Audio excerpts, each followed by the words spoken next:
In this lecture, we will talk about so-called improper integrals. And those are the integrals that have to be computed in a different way because FTC fails for them. Now it says fails in quotation marks because it's not that the theorem itself fails, it's just the conditions fail to be satisfied and therefore the result cannot even be applied. There are a number of conditions, and in particular, the first and probably the most important condition of the fundamental theorem of calculus to be applied is the fact that the function needs to be continuous. We've already seen last class what happens if we compute with 1 over x on the interval from 0 to 1 is that the area covered between the graph and the x-axis is not finite, and therefore that's a problem. Continuity, therefore, is an essential part of the conditions of the theorem. There are quite a few ways that continuity can be disrupted.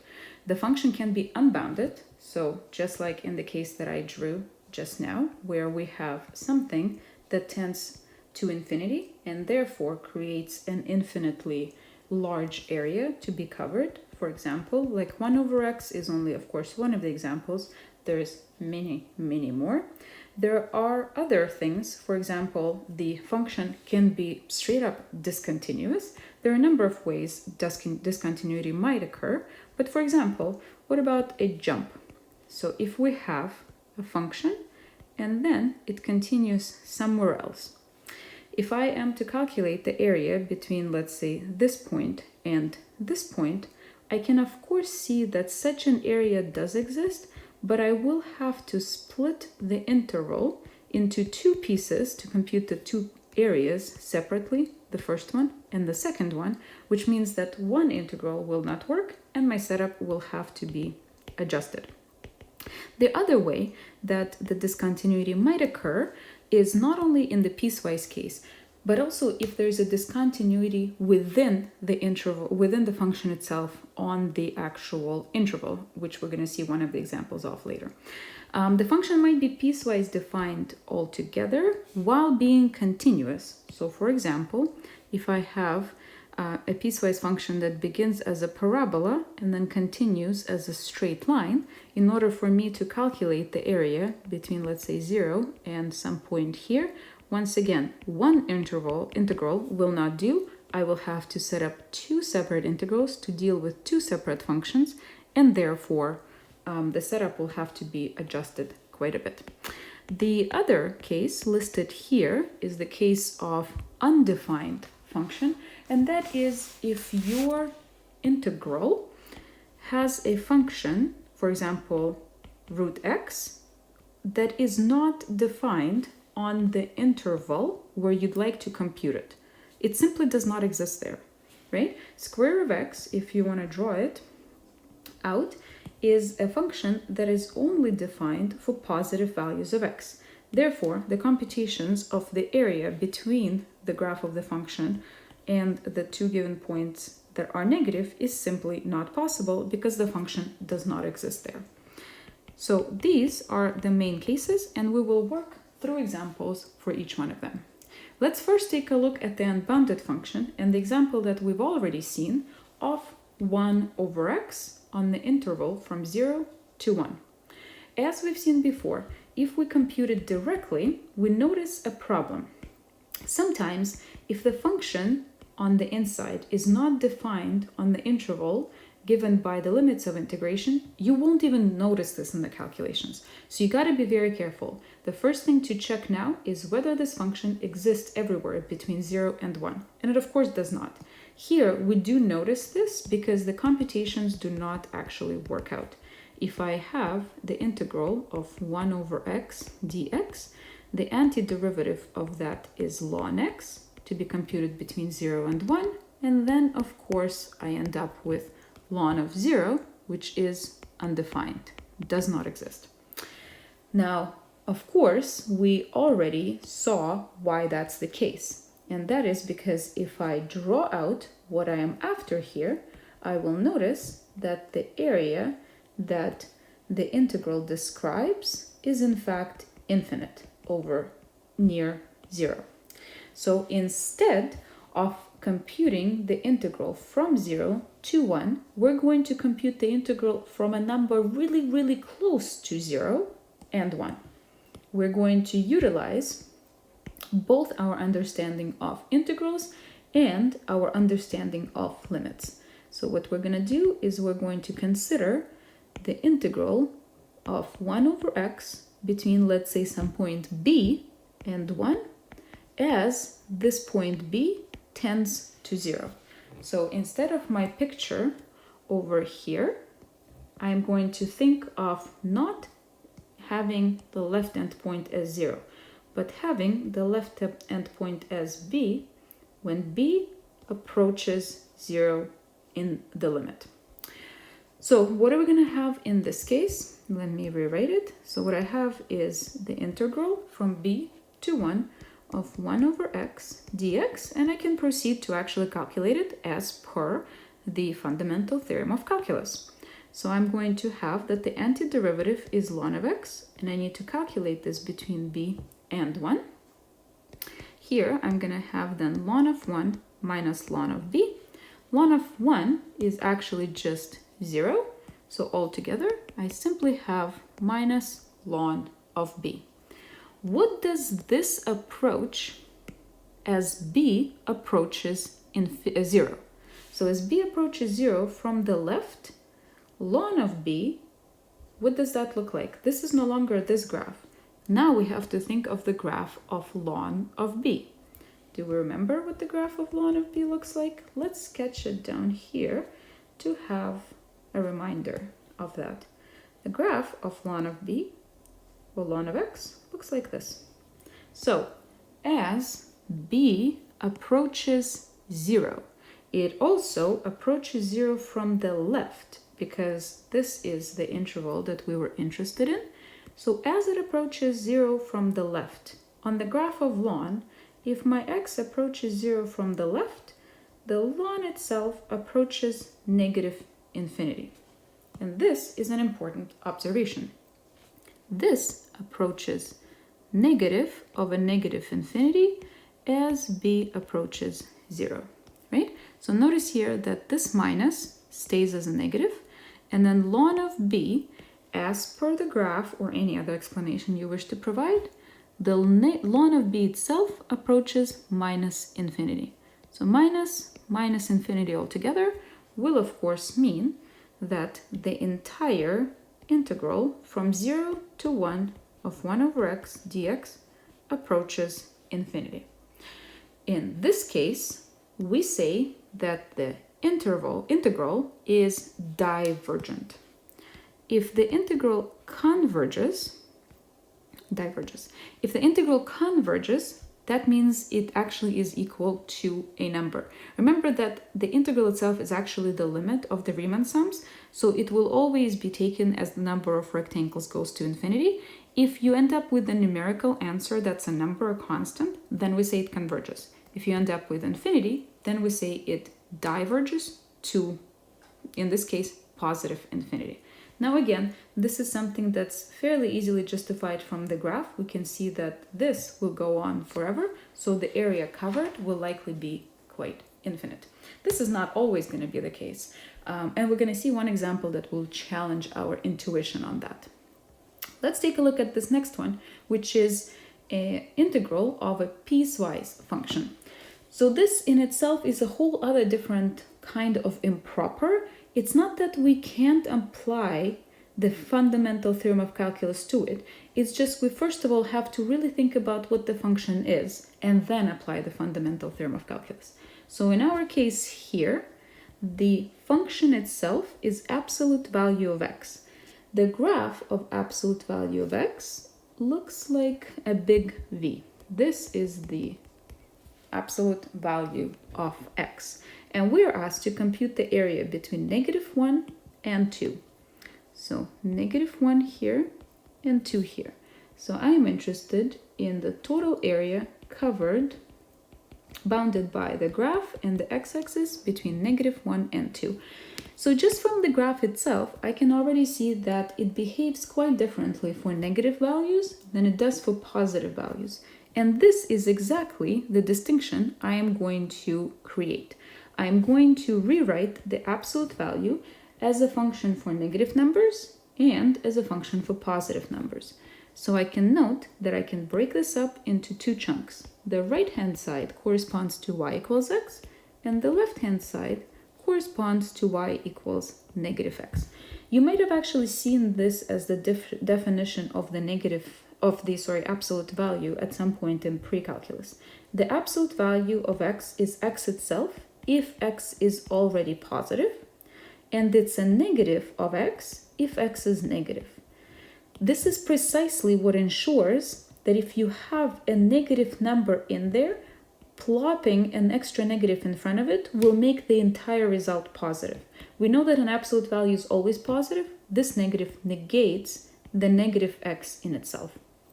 Once we have this separation, we can set up the appropriate integral.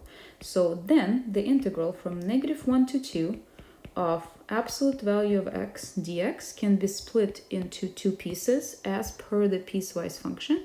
I can calculate the integral between -1 and 0, and in this case my function is minus x, because again I know a priori that my x's are negative, lying between -1 and 0, so I will negate them in order to turn them positive. And the second part of my function is simply y equals x, and that is the integral that I'm going to then calculate between 0 and 2. Now from now on, I can apply the fundamental theorem of calculus, because each one of these integrals has a continuous function on it that is not piecewise.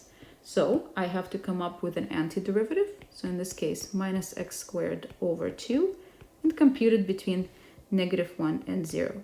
And I have to come up with an antiderivative for the second integral and compute it between 0 and 2. If my calculations are correct, we should get something like 2.5. The other reason that creating a graph is also really helpful is, for example, in this case, we have simply two straight lines. So in the end, our shapes are just triangles, and I can then figure out what the total area is really without even invoking integration, which is another really nice way to double check the answer. The final type of improper integral is that of an infinite domain.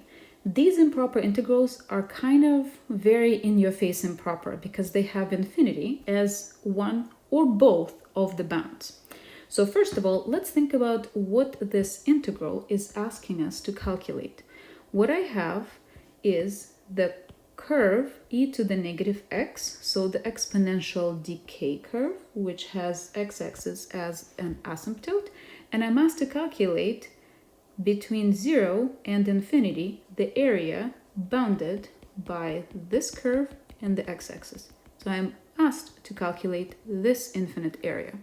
Now this is kind of like the 1 over x but turned by 90 degrees. This goes on forever, but let's see how the calculations here are going to differ. So first of all, I'm going to do something very similar to what I've done with the example of the lawn. I'm going to simply treat this as a number for a while through the integration and then take the limit of the result as this number goes to infinity. So this integral is going to be equal to the limit, again, let's call it, for example, b again, b going to infinity of the integral between 0 and b of e to the -x dx. Okay, so notice that I haven't changed the inside of the integral or the one limit of integration that was a number. All I did was say, okay, instead of being infinity, I'm going to assign a number to it. I'm going to call it b, and then I'm going to send this b to infinity. This will allow me to, for a few steps, basically ignore the limit, compute the integral itself, and then, once these computations have been carried out, apply the limiting analysis. So let's see what we're going to do here. For now, again, I'm actually just going to rewrite the limit to keep the equality going, but I'm going to focus in on actually finding the value for this integral. So what is, first of all, the antiderivative of e to the -x? while the antiderivative of e to the negative x is minus e to the negative x. And that is because of the chain rule that will give us an extra minus. So with that in mind, I have to evaluate this, of course, between 0 and b, as given to me by the limits of integration here. Well, that's great. That's easy enough to do. All I have to do is plug in the values, right? So b goes in for x, and then minus 0 goes in for x. If b goes in for x, I'm going to get minus e to the minus b minus, and then I put in 0 in there, being very careful with brackets and the negatives in front of it. Minus e to the minus 0. Okay, maybe if I put the brackets around this one, it's going to make it look a little bit more uniform. Okay, we're good here. I plug in the top number minus, I plug in the bottom number. Now I just have to simplify this expression. Again, remember that I am simply rewriting the limit for now until I have simplified what's inside of it enough for me to bother calculating it. Minus e to the minus b is basically what it is, minus e to the minus b. Minus e to the negative 0, well, anything to power 0 is just 1. So here I have minus 1, so altogether plus 1. Okay? Now, it might be easier to see what the limit of this is, because 1 is just a number, if I rewrite negative b as a power on the bottom. So this is limit as b goes to infinity of minus 1 over e to power b plus 1. Okay? I find that dealing with negative powers of a number at infinity is much more complicated than dealing with positive ones, even if they are on the bottom. So now what do we have? B goes to infinity, so this is the power that goes to infinity, which means that e to infinite power, of course, goes to infinity. If I raise anything to power that's larger and larger and larger, it's going to grow. This is a number that's bigger than 1. So this approaches infinity, which means that I'm dividing 1 by a really, really big number. If I divide 1, a constant, by a really, really big number, I'm going to get a very, very small number, which means that this term itself approaches 0. So altogether, I have this approaches 0, this is just a 1, so it approaches 1, and therefore the limit is equal to 1. This is kind of crazy because look, we have infinite area we're covering, but, well, seemingly infinite, at least it goes on forever, but the total area covered is a finite number. And that is because the area that we're acquiring after some amount, the exponential growth is fast, but exponential decay is also really fast. So after some amount of time, we're not actually covering area that is accounting for anything at all. So in total, while this area coverage goes on forever, the area actually covered is finite at 1. So this is why this is a little bit counterintuitive, just because the integral itself is seemingly infinite and the area on the graph is seemingly infinite doesn't mean that your answer will be a divergent integral. So watch out for that. You actually do have to do the math, and the devil is kind of in the details. Sometimes our intuition will work against us. This is the last example of the improper integral that I'm going to go through. And if you can see, there are quite a few examples on the worksheet that is attached, a 2-page worksheet for you to practice with. Some of it is just a straightforward practice of finding antiderivatives and applying the fundamental theorem of calculus part 1 and part 2.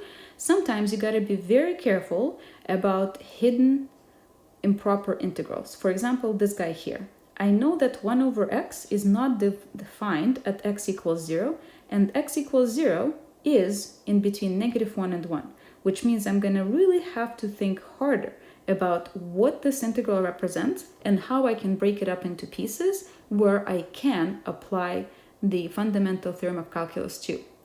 The second page has a couple of graphical examples where you will utilize the top minus bottom formula that we have covered in this chapter, or think about how the different restrictions on your areas will affect the setup of your integral. Go through these two pages of a worksheet. They're really excellent examples of the types of questions that you might see on the tests.